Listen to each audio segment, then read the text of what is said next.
শুভ সকাল। আমন্ত্রণ জানাচ্ছি সংবাদ পর্যালোচনা ভিত্তিক আরটিভির নিয়মিত আয়োজন নিটল টাটা আজ পত্রিকায়। সঙ্গে আছি মামুনুর রহমান খান। এই অনুষ্ঠানের মাধ্যমে আমরা দেশের উল্লেখযোগ্য জাতীয় দৈনিকগুলোর অন্যতম শিরোনাম আপনাদেরকে জানানোর চেষ্টা করি খবরের ভেতরের খবর এবং তা নিয়ে বিশ্লেষণ তুলে ধরতে। সংবাদ বিশ্লেষণে আজ আমাদের সঙ্গে যোগ দিচ্ছেন সিনিয়র সাংবাদিক আবু সাইদ খান। আপনাকে স্বাগত জানাচ্ছি। চলেন দেখে নিই আজকে জাতীয় দৈনিকের শিরোনাম যে খবরগুলো হয়েছে। প্রথমেই দৈনিক ইত্তেফাক শিরোনাম করেছে আক্রান্ত ও মৃত্যুর সংখ্যা বাড়ছেই। রেকর্ড ভেঙে একদিনে শনাক্ত ছাড়ালো ৬,০০০, মৃত্যু ৫৯, স্বাস্থ্যবিধি মানায় আগ্রহ নেই অনেকের। এর নিচে দেখছি বাসে ভাড়া নিয়ে বাদানুবাদ, স্বাস্থ্যবিধিও মানা হচ্ছে না। খিলক্ষেতে যাত্রীদের সড়ক অবরোধ, চুক্তিতে যাত্রী পরিবহন করছে মোটরসাইকেল চালকরা। লঞ্চেও ভাড়া বৃদ্ধি, এবং লঞ্চের ভাড়া কিন্তু কেবিনে না, ভাড়া বেড়েছে সাধারণ যাত্রীদের।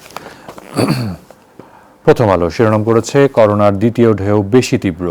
করোনা মহামারী ১০ দিন ধরে দৈনিক শনাক্ত গড়ে ৪,৪০৭। গত ২৫ জুন থেকে ৪ জুলাই পর্যন্ত গড়ে শনাক্ত ৩৭০১। অর্থাৎ এটা গত বছরের যে পিক ছিল এবার ইতিমধ্যে তাকে ছাড়িয়ে গেছে। আচ্ছা, ৪৩ মামলায় আসামি প্রায় ২০,০০০। ৩ দিনের সংঘাত। সবচেয়ে বেশি সহিংসতা হয় ব্রাহ্মণবাড়িয়ায়, সেখানে মামলা হয়েছে ১৯টি। মোদির সফরের সময় সংঘাত, আগাম গোয়েন্দা তথ্য না থাকা নিয়ে প্রশ্ন। পেছনের পাতায় দেখছি পরস্পরের দিকে আঙুল মোদি মমতার, পশ্চিমবঙ্গের বিধানসভা নির্বাচন। যুগান্তর শিরোনাম করেছে চরম ভোগান্তিতে সাধারণ মানুষ, বাস সংকট ও বাড়তি ভাড়া আদায়। রাজধানীর বিভিন্ন স্থানে যাত্রী ও মোটরসাইকেল চালকদের সড়ক অবরোধ, লঞ্চের ভাড়া বাড়ল ৬০%। শিরোনাম দেখছি অনির্দিষ্টকালের জন্য সব নির্বাচন স্থগিত, করোনা সংক্রমণ বৃদ্ধি। পেছনের পাতায় নিত্যপণ্যের বাজারে রমজানের উত্তাপ, সাপ্তাহিক বাজার দর নিয়ে প্রতিবেদনটি করা হয়েছে। কালের কণ্ঠ শিরোনাম করেছে ঠেকানো যাচ্ছে না সংক্রমণ, মৃত্যু, অবিলম্বে সামাজিক অনুষ্ঠান, বিনোদন কেন্দ্র, বইমেলা ও অন্যান্য মেলা বন্ধ করার তাগিদ জাতীয় পরামর্শক কমিটির। সংক্রমণের সব রেকর্ড ছাড়িয়ে যাচ্ছে। ২৪ ঘন্টায় শনাক্ত ৬,৪৬৯, মৃত্যু ৫৯। দৈনিক শনাক্তের হার ২২.৯৪% হলেও কোনো ল্যাবে তা ২৫%। এভাবে চলতে থাকলে দেশে কোনো হাসপাতালেই রোগী রাখার জায়গা থাকবে না, স্বাস্থ্যমন্ত্রীর উদ্বেগ। প্রস্তুত হচ্ছে আরও সরকারি হাসপাতাল ও বেড। পর্যটন কেন্দ্রগুলো ২ সপ্তাহের জন্য বন্ধ ঘোষণা। পেছনের পাতায় দেখছি ইউরোপ সহ ১২ দেশের যাত্রী ঢুকতে পারবে না, যুক্তরাজ্য থেকে আসা যাবে। অথচ যুক্তরাজ্যের ভ্যারিয়েন্টের কারণেই কিন্তু এবারে সংক্রমণ বলা হচ্ছে। শুনব নিশ্চয়। সমকাল শিরোনাম করেছে কমে আসছে হাসপাতালে ভর্তির সুযোগও। ঢাকায় সরকারি হাসপাতালে সাধারণ শয্যায় ৯১.৮৩% এবং আইসিইউর ৯৬.২৯% শয্যায় রোগী, অর্থাৎ প্রায় পূর্ণ হয়ে গেছে সাধারণ বেড এবং আইসিইউ। শিরোনাম দেখছি ব্রাহ্মণবাড়িয়ায় নাশকতা ঠেকাতে গুচ্ছ পরিকল্পনা, পুলিশ র্যাবের আলাদা ব্যাটালিয়ন হচ্ছে, বাড়ানো হচ্ছে আইন শৃঙ্খলা বাহিনীর সদস্য সংখ্যা। নাশকতা ঠেকাতে মাঠ প্রশাসনে কঠোর বার্তা। তাণ্ডবকারীদের অবস্থান কি রাষ্ট্রের বিরুদ্ধে, প্রশ্ন আইজিপির। পেছনের পাতায় দেখছি গণপরিবহন সংকটে চরম ভোগান্তি, রাইড শেয়ার চালকদের বিক্ষোভ। দৈনিক দেশ রূপান্তর শিরোনাম করেছে আগের সব রেকর্ড ভেঙে ভয়াল রূপে দ্বিতীয় ঢেউ। গত ২৪ ঘন্টায় সর্বোচ্চ শনাক্ত ৬,৪৬৯ জন, দ্বিতীয় সর্বোচ্চ ৫৯ জনের মৃত্যু ২৪ ঘন্টায়। পেছনের পাতায় দেখছি বাস যাত্রী ও রাইড শেয়ারিং মোটরসাইকেল চালকদের বিক্ষোভ। খিলক্ষেতে সড়ক বন্ধ করে বাস যাত্রীদের বিক্ষোভ। আমাদের কিছুই করার নেই, সরকারি সিদ্ধান্ত বাস্তবায়ন করছি, ডিএমপির অতিরিক্ত কমিশনার। সব শেষে ডেইলি স্টার শিরোনাম দেখছি daily covid cases hit record high, 6,469 more test positive, 59 died. পেছনের পাতায় over a lakh lose means a livelihood, ban on ride sharing bikes. Corona নিয়েই স্বভাবত, এবং যেই তথ্যটি যে গত বছর অর্থাৎ গত বছরের মার্চে যখন করোনা সংক্রমণ শুরু হলো, এরপরে যখন পিকে উঠল সংক্রমণের মাত্রা, তখন যেই হারে সংক্রমণ হচ্ছিল, মৃত্যু হচ্ছিল, বর্তমান পরিস্থিতি তার চেয়েও ভয়াবহ, তাকেও অতিক্রম করে গেছে। আমরা দেখেছি গত ২৪ ঘন্টায় শনাক্ত ৬,০০০ ছাড়িয়ে গেছে, যেটি একটি রেকর্ড। মৃত্যু ৫৯ জন, যেটিও গত কয়েক মাসের মধ্যে রেকর্ড আসলে, এবং দ্বিতীয় সর্বোচ্চ রেকর্ড ৭ মাসের মধ্যে। ১৮ দফা নির্দেশনা দেওয়া হয়েছে, কিন্তু সেটিও যে খুব ফলপ্রসূ হচ্ছে তেমনটি আমরা দেখছি না, সাধারণের মধ্যে অসচেতনতাও রয়ে গেছে। এই বিষয়টি দিয়ে যদি আলোচনা শুরু করেন আবু সাঈদ খান। এক বছর তো আমরা প্যান্ডামিকের মধ্যে অতিমারি করতে কাটিয়েছি, মোকাবেলা করেছি। তো এক বছরের যে লক্ষ্য জ্ঞান, এই জ্ঞানের আলোকেই সিদ্ধান্ত নেওয়া উচিত ছিল, কিন্তু আমরা এই জ্ঞানটাকে কাজে লাগানোর চেষ্টা করিনি, আমাদের অভিজ্ঞতাকে আমরা কাজে লাগানোর চেষ্টা করিনি, বরং আমরা আবারও হাতুড়ে পানায় গেছি। সেটা হচ্ছে যে হাসপাতালগুলোকে ক্লোজ করার এক ঘোষণা দেওয়া হয়েছিল, এবং যেভাবে হাসপাতালগুলোতে সিট সংখ্যা, বিশেষ করে আইসিইউর সংখ্যা বাড়ানোর কথা ছিল, সেগুলো কিন্তু সেইভাবে বাড়েনি, এবং জেলা শহরগুলোতে আইসিইউর ব্যবস্থাটা নিশ্চিত। তো এইগুলো তো দরকার ছিল। প্রথমত হচ্ছে, তারপরে হলো যে প্রতিরোধমূলক ব্যবস্থাই সবচেয়ে গুরুত্বপূর্ণ, কিন্তু প্রতিরোধমূলক ব্যবস্থার ক্ষেত্রে সরকারের পক্ষ থেকে বিভিন্ন সময় এ ব্যাপারে ঘোষণা করা হয়েছে, কিন্তু আমাদেরকে বুঝতে হবে যে পর্যটন কেন্দ্রগুলো খুলে দেওয়া হয়েছে, বইমেলা চলেছে, বিভিন্ন রাষ্ট্রীয় অনুষ্ঠান চলেছে, এবং তারপরে সেটা জনগণ অনুসরণ করবে এবং সেটি কি কোনোদিন হয়, অর্থাৎ এ ব্যাপারে যে সিরিয়াসনেসের অভাবটা এখন হলো যে বিশেষজ্ঞ পর্যায়ে তো বলা হচ্ছিল দ্বিতীয় ঢেউ আসছে, এবং এটা যখন লাফিয়ে লাফিয়ে উঠছে, তখন কি প্রয়োজন ছিল বইমেলা, কি প্রয়োজন ছিল নির্বাচন ঘোষণা, কি প্রয়োজন ছিল বিপণিবিতান গুলো এইভাবে খুলে দেওয়া। আজকে ১৬ লাখ শিক্ষার্থীকে ডেকে মেডিকেলে ভর্তি পরীক্ষা নেওয়া হচ্ছে, এবং তার সাথে অনেক অভিভাবককেও বাধ্য করা হচ্ছে যে, কারণ অনেক শিক্ষার্থীর সাথে অভিভাবকরা পরীক্ষা কেন্দ্রে যান। আমরা নিশ্চয়ই জানি যে গণপরিবহনে কোনোভাবেই স্বাস্থ্যবিধি মানা যায় না, যখন কেন্দ্রে ঢুকে হুড়াহুড়ি করে তখনও স্বাস্থ্যবিধি মানা যায় না। এই যে লাখ লাখ মানুষকে ঝুঁকিতে ফেলা হলো, এর দায় আসলে কে নেবে? যারা ফেলছেন, এবং এটা তো দায় নেওয়ার তো এখানে দায় তো রাষ্ট্রকেই নিতে হবে, কেননা সামগ্রিক ব্যবস্থাপনা তো রাষ্ট্রকেই করতে হয়। আর একটা হচ্ছে ভর্তি পরীক্ষা ছাড়া ভর্তি করার, মার্কসের উপর ভিত্তি করে ভর্তি করার যে রেওয়াজটা, সেটা আমরা করতে পারতাম কিনা, এবং আজকের বাস্তবতায় সেটাই যুক্তিসঙ্গত ছিল, কিন্তু সরকার সেটাকে মানাতে পারছে না। এই মানানোর জন্য হয়তো কেউ শুনছে না, কিন্তু প্রয়োজন হলে এর জন্য আইন তৈরি করতে হলে সেটাও করা উচিত ছিল, যে এর জন্য সুনির্দিষ্ট আইন তৈরি করা, কিন্তু এগুলো আমরা কোনো কিছু করছি না। অর্থাৎ প্রতিরোধমূলক ব্যবস্থাগুলো সেইভাবে নেই, আমরা আমাদের লক্ষ্য জ্ঞান অভিজ্ঞতাকে কাজে লাগাচ্ছি না, আমরা আবার হাতুড়ে পানায় ভুগছি। আর একটা হচ্ছে যে সেই সঙ্গে হাসপাতালগুলোর যে ব্যবস্থা, সিট বাড়ানোর ব্যাপার, সেটাও নেই। টিকাদানের ক্ষেত্রেও কিন্তু একটা জটিল অবস্থা সৃষ্টি হয়ে গেছে অলরেডি, কেননা যে টিকা আমাদের হাতে আছে, তো সেই টিকা 2 ডোজ করে দিলে মানে 51 লক্ষ লোক টিকা নিতে পারে, অর্থাৎ আমরা সব থেকে 2 বার মানে উপহার হিসাবে এবং ক্রয় সূত্রে পাওয়া হচ্ছে 1,02,00,000, এর মানে 51 লাখ দিতে পারে। সেখানে টিকা নেওয়ার সংখ্যা প্রায় 60 ছুঁয়েছে, এবং আরো রেজিস্ট্রেশন চলছে। তো এখানে কি হবে, যদি টিকা অন্য উৎস থেকে টিকা সংগ্রহ করা না যায়, তো এখানেও কিন্তু একটা সংকট তৈরি হবে। কিন্তু আমরা লক্ষ্য করছি অন্য উৎস থেকে টিকা সংগ্রহ সেই ধরনের উদ্যোগ আমরা দেখছি না। আমরা আগেই বলেছিলাম যে একটা উৎসের উপর নির্ভর করা যায় না, কিন্তু আমরা নির্ভর করেছি, সরকার স্বাস্থ্য মন্ত্রণালয় এটাকে নির্ভর করেছে। এখন এখানে টিকা বন্ধ হয়ে দেওয়ার করার পরে বলা হয়েছিল যে কভ্যাক্স থেকে টিকা আসছে, কিন্তু কভ্যাক্স অলরেডি জানিয়ে দিয়েছে যে তারাও তো অ্যাস্ট্রাজেনেকার টিকা, অর্থাৎ তারাও সিরামের টিকা কিনবে, এবং সেটা না পাওয়া পর্যন্ত বাংলাদেশকে কভ্যাক্সও টিকা দিতে পারবে না। অর্থাৎ জাতিসংঘের যে মানে আমব্রেলা যেটা এটা যে ব্যবস্থাটা করা হয়েছে, সমন্বিত ব্যবস্থা কভ্যাক্স, সেখান থেকে আমরা টিকা পাচ্ছি না, তা এই মুহূর্তে পাচ্ছি না। তো এই জায়গাটা অন্য সূত্র থেকে এটা করাটা খুবই জরুরি ছিল, সেটা আমরা দেখছি না। এখনো গভর্নমেন্ট সিদ্ধান্ত দিতে পারছে না যে দ্বিতীয় ডোজ মানে আবার 1 ডোজ প্রথম করে দেওয়া শুরু করবে কিনা টিকা না পাওয়া পর্যন্ত, এ ব্যাপারে কিন্তু এখনো সিদ্ধান্ত নেই। পুরো বিষয়টির মধ্যে একটি অনিশ্চয়তা একটি রয়ে গেছে, অনিশ্চয়তা এবং একটা আতঙ্ক কাজ। জি, এই মুহূর্তে দ্রুত আসলে কি করার আছে, যেহেতু ভারত যে সিদ্ধান্ত নিয়েছে যে তার দেশে সংক্রমণ বেড়ে যাওয়ায় তারা আপাতত রপ্তানি করবে না, তাহলে বিকল্পটা কি?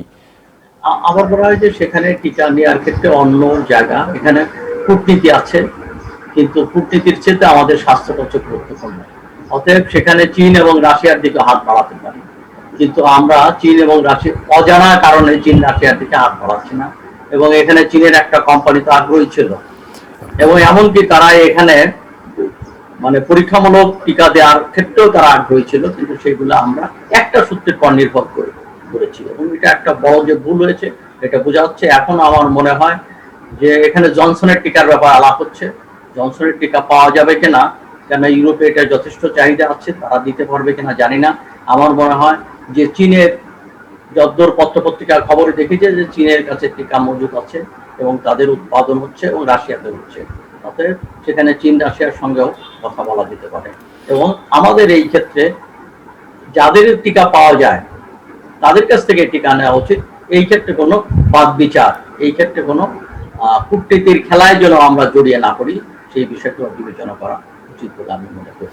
জি, আপনি বলছিলেন যে 1 বছর হয়ে গেছে, আমাদের অভিজ্ঞতার আলোকে অনেক সিদ্ধান্ত নেওয়ার প্রয়োজন ছিল, কিন্তু আমরা কিন্তু দেখছি যে হাসপাতাল, আপনি যেটা বলছিলেন যে বেশ কিছু হাসপাতালকে কোভিড ডেডিকেটেড করা হয়েছিল, পরে সেগুলো আবার সাধারণ অবস্থায় ফিরে গেছিল।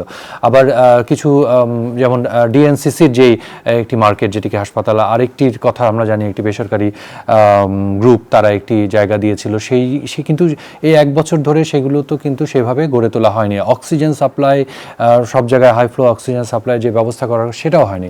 স্বাস্থ্যমন্ত্রী বরং গতকালকে বললেন যে যেভাবে বাড়ছে তাতে করে আসলে সারা রাজধানীকে এই করলেও মানে কোনো ফল আসবে না কিংবা জায়গা দেওয়া যাবে না। এই যে এরকম একটি হতাশার কথা, এগুলি আবার সাধারণ মানুষের মধ্যে কি বলবো, তাদেরকে আরো হতাশ বা আতঙ্কিত করে তুলবে না? কি নিশ্চয়ই উনি হতাশা চলেছেন, দায়িত্বশীল অবস্থানে থেকে স্বাস্থ্যমন্ত্রীর চেয়ার থেকে এটা বলা যায়। তাকে তো পরিস্থিতির মোকাবেলা করতে হবে, কোন পদ্ধতিতে করতে হবে। এখানে সবচেয়ে বড় বিষয়টা হচ্ছে যে এখানে ভিড়টাকে কমিয়ে ফেলতে হবে। অর্থাৎ আমরা 100 ভাগ আমাদের উৎপাদন অর্থনৈতিক কর্মকাণ্ড বন্ধ করতে পারবো না, কিন্তু ব্যাপক লোক, অফিস আদালত সহ ব্যাপক লোক যেন রাস্তায় ভিড় না করে, তাদেরকে ঘরে রাখা। কত লোককে আমরা ঘরে রাখতে পারি সেটা হচ্ছে গুরুত্বপূর্ণ, এবং সেই ক্ষেত্রে যে রেস্ট্রিকশন গুলো আরোপ করা দরকার। সেখানে হ্যাঁ, লকডাউনের সুযোগ নেই, কিন্তু কিছু কিছু জায়গায় তো এটা করাই যেতে পারে।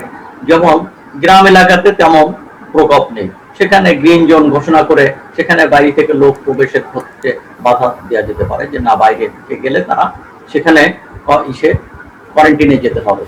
আর একটা হচ্ছে যে এখানে ইউরোপ থেকে লোকগুলো আনার ক্ষেত্রে যে অন্যান্য দেশ থেকে লোক আসবে না বলা হচ্ছে, কিন্তু ইউকে থেকে আসবে। তোমার মানে প্রশ্নটা ওই জায়গাটাতেই যে বলা হচ্ছে যে এবারের যে ভেরিয়েন্টটার কারণে এইভাবে সংক্রমণ হচ্ছে সেটি এসেছে যুক্তরাজ্য থেকে। আপনি যুক্তরাজ্য থেকে আসতে দিচ্ছেন, অথচ অন্য দেশ বন্ধ করে দিচ্ছেন, মানে এই সিদ্ধান্তগুলোকে কিভাবে দেখেন? এর মানে যে ওখানে আমাদের লোকজন আছে, তারা আমাদের বাড়িতে আসবে, অর্থাৎ আমাদের বন্ধু কিংবা স্বজনরাও তো রোগ নিয়ে আসবে। কেবল বিদেশিরা নিয়ে আসবে আর বাংলাদেশিরা প্রবাসীরা আনবে না, এটা তো হয় না। তো এই জন্য এই ধরনের ডাবল স্ট্যান্ডার্ড, এই ধরনের দ্বৈততায় বোকাটা মোটেই ঠিক না। এই জায়গাগুলোকে আমাদেরকে স্পষ্ট করা দরকার, যা যৌক্তিক না এমন কিছু পরিহার করতে হবে, এবং এই জন্য দরকার আইনের কঠোর প্রয়োগ ঘটে। কেবলমাত্র আইন তো আপনি কেউ মানবে না, মানাতে হবে, সেই কাজগুলোকে করা দরকার। জি, বিমানের সাথে সাথে এর আগে আমরা শুরুতে দেখলাম যে বাস ভাড়া 60 ভাগ বাড়িয়ে দেওয়া হলো।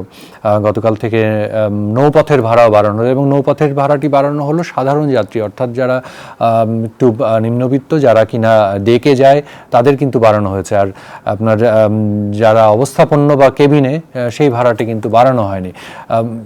এই যে পরিবহন খাতের ক্ষতির যে দায় এটি সাধারণের উপরে চাপিয়ে দেয়, এটার কি বিকল্প আসলে আর কোনো কিছু চিন্তা করার উপায় ছিল?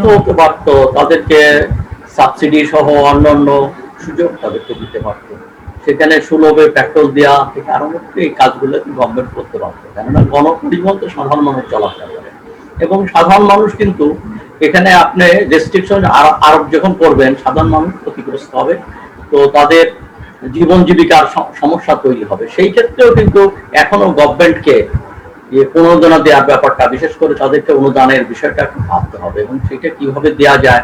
এবং গতবার যেটা দেওয়া হয়েছিল সেটা যথেষ্ট নয়, এবার আমার কিছু মনে হয়, এবং সেটা আইডি নাম্বার, ন্যাশনাল আইডি নাম্বারের বিপরীতে একটা ঘোষণা করা যেতে পারে। এবং এখানে তো ইনকামের বিভিন্ন গ্রুপ আছে, সেই ইনকাম গ্রুপ অনুসারে তারা নির্দিষ্ট ইনকাম গ্রুপ, এটাকে আমরা এমনকি আমাদের বিআইডিএস কেও যদি এটাকে বলা হয়, তারা এটা বের করে দিতে পারে যে কোন ইনকাম গ্রুপের লোক কত, এবং সেই অনুসারে ন্যাশনাল আইডির মাধ্যমে একটা প্রণোদনা প্যাকেজ ঘোষণা করাটা উচিত বলে এটা সময়ের দাবি, এটা জরুরি হয়ে পড়েছে।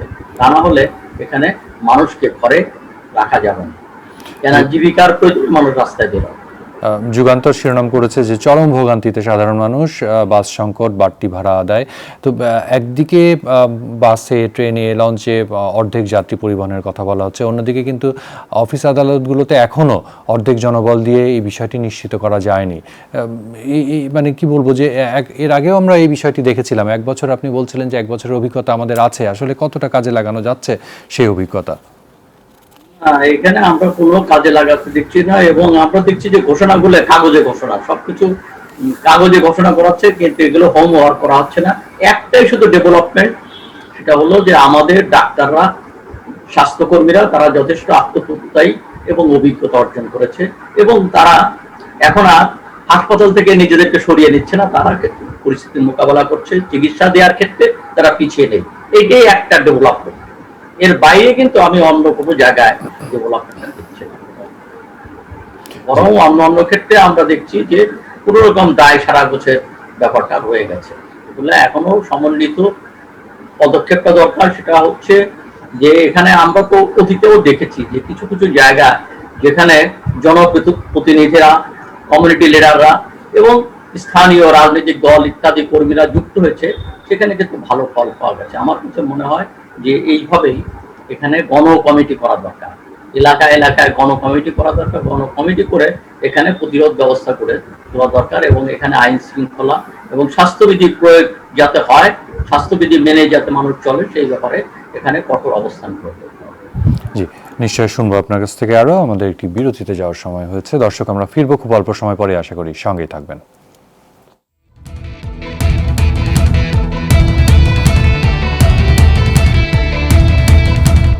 বিরতির পর আবার স্বাগত জানাচ্ছি। নিয়মিত আয়োজন নীলরটা আজ পত্রিকার সংবাদ বিশ্লেষণে আজ আমাদের সঙ্গে আছেন সিনিয়র সাংবাদিক আবু সাইদ খান। আমরা বিরতির আগে করোনা নিয়ে কথা বলছিলাম। আর একটা শিরোনাম যেটি দেখছি বিভিন্ন জাতীয় দৈনিকের শিরোনাম, সমকাল বলছে ব্রাহ্মণবাড়িয়ার নাশকতা ঠেকাতে গুচ্ছ পরিকল্পনা। প্রথম আলোয় দেখছি 43 মামলায় আসামি প্রায় 20,000। গতকালকে আইজিপি সফর করেছেন এবং তিনি যেটি বলছিলেন যে তদন্তে যার নামই আসুক সে বড় নেতা হলেও ছাড় পাবেন না, কিন্তু তিনি কিন্তু এর আগে বলেছিলেন যে বিতর্ক এড়াতে বড় নেতাদেরকে আটক করা হয়নি। হেফাজত ইস্যুতে সরকারের অবস্থান আসলে কি বুঝতে পারছেন? হেফাজত তো গভর্নমেন্টের সঙ্গে এক ধরনের সখ্য এবং এক ধরনের নৈকট্য ছিল, এটা তো ওপেন সিক্রেট, এটা তার গোপন কিছু নয়। এবং বিভিন্ন সময় হেফাজতের সঙ্গে হেফাজতের মন জগিয়ে চলার নীতি সরকার গ্রহণ করেছে, এবং এর কারণের মধ্য দিয়ে হেফাজতের আমার মনে হয় একটা আস্কারও বেড়ে গেছে, তাদের অধ্যত্ব বেড়ে গেছে, কিংবা সেটাকে বেড়ে যেতে সহায়তা করা হয়েছে। এটা হচ্ছে একটা দিক, যে কারণে তারা মনে করছে তারা মুক্তিযুদ্ধের বাংলাদেশ, 71-এর বাংলাদেশকে তারা তাদের মতো করে চালাতে চাচ্ছে। এটা তো হতে পারে, এটা একটা দিক। দ্বিতীয়ত হচ্ছে যে পরিস্থিতি মোকাবেলা করার জন্য, যেটা এখানে আপনি বলছিলেন যে গোয়েন্দা রিপোর্টগুলো থাকা দরকার ছিল, হেফাজত কি করতে পারে সেই রিপোর্টগুলো থাকাটা খুবই জরুরি ছিল, সেই রিপোর্টগুলো ছিল না। এবং আরেকটা হচ্ছে, যেহেতু সরকারের সঙ্গে সম্পর্ক আছে, সম্পর্ক থাকুক আর নাই থাকুক, তো হেফাজতের নেতারা কি করতে চাইছে তাদেরকে শান্তিপূর্ণ ডেমনস্ট্রেশন দেওয়ার ব্যাপারটা বলে বাকি যারা, তারা যেন বাড়াবাড়ি না করে, এই বিষয়গুলো আগে বৈঠক দেওয়া উচিত ছিল এবং তাদের সঙ্গে আলোচনা করা উচিত ছিল প্রশাসনের, যে শান্তিপূর্ণ প্রতিবাদ তারা করতে পারে কিন্তু ভাঙচুর যাতে না করে, সেই ব্যাপারে আগেই অগ্রিম হুঁশিয়ারি উচ্চারণ করা উচিত ছিল। কিন্তু এগুলো কোনো কাজ হয় নাই। শুধু তাই না, বায়তুল মুকাররমে আমরা একটা উল্টো জিনিস দেখেছি, যে যখন হেফাজতের মিছিলকে প্রতিহত করার জন্য একদল লোক, তারা কিন্তু হেফাজতের পর চড়াও হয়েছে এবং তারা পুলিশের সহযোগী, এবং পত্রপত্রিকা এসছে যে তারা ছাত্রলীগ যুবলীগের লোক।